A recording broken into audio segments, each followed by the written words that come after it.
আরে কি সবগুলো আম তো পচে গেছে। আরে কি হয়েছে বেগম? আরে এই দেখো সব আমগুলো তো পচে নষ্ট হয়ে গেছে। আম পচে গেছে। আপনার কি আম খেতে মন চাইতেছে? হ্যাঁ, আপনি অনেকদিন ধরে আমাকে কোনো কিছু বলেননি, আমি আপনার জন্য আম নিয়ে আসতেছি।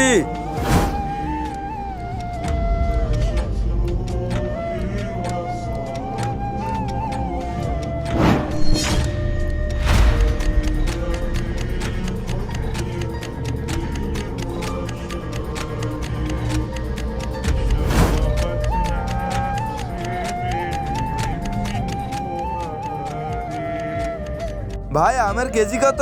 ভাই 100 টাকা কেজি। 100 টাকা কেজি। একটা কাজ করেন, আমাকে এই 20 টাকার আম দিন। 20 টাকার আম? 20 টাকা তো একটি আম হবে। আচ্ছা ঠিক আছে, একটি দিন। এই তো আমি আমার বিবির জন্য আম নিয়ে এসেছি, এবারও অনেক খুশি হয়ে যাবে।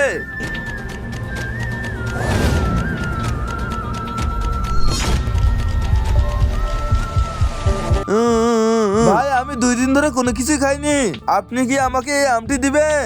আরে এই আমটা যদি এঁকে দেয় তাহলে আমি ঘরে বিবির জন্য কি নিয়ে যাব? কিন্তু রিজিকের মালিক তো আল্লাহ, আমার বিবির চেয়ে এই ক্ষুধার্তর এই আমটি দরকার। নে বেটা তুই এই আমটা খা।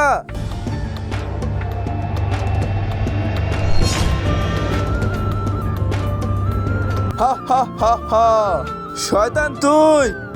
হ্যাঁ আমি। এই আম তুই তোর বিবির জন্য নিয়ে যাইতেছিলি, এখন ভাগ্যর কারণে তুই এই আমটা আমাকে দিয়ে দিয়েছিস। এখন তো তুই খালি হাতেই বাড়ি ফিরবি, আর তোর বিবির সঙ্গে তোর ঝগড়া লেগে যাবে, আর আমি আমার ধোকায় সফল হয়ে যাব। হা হা হা হা।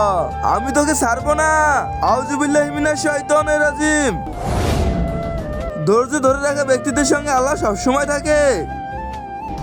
আমি তো আল্লাহর নাম নিয়ে ওকে আম দিয়েছিলাম, এখন আল্লাহই আমাকে সাহায্য করবে।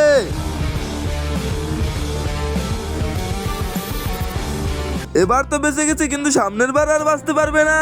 হা হা হা হা হা হা।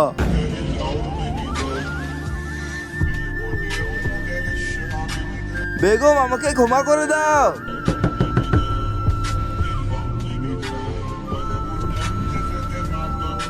এই নেন আপনার জন্য আম নিয়ে এসেছি। না না, এই আমগুলো আমাদের নয়।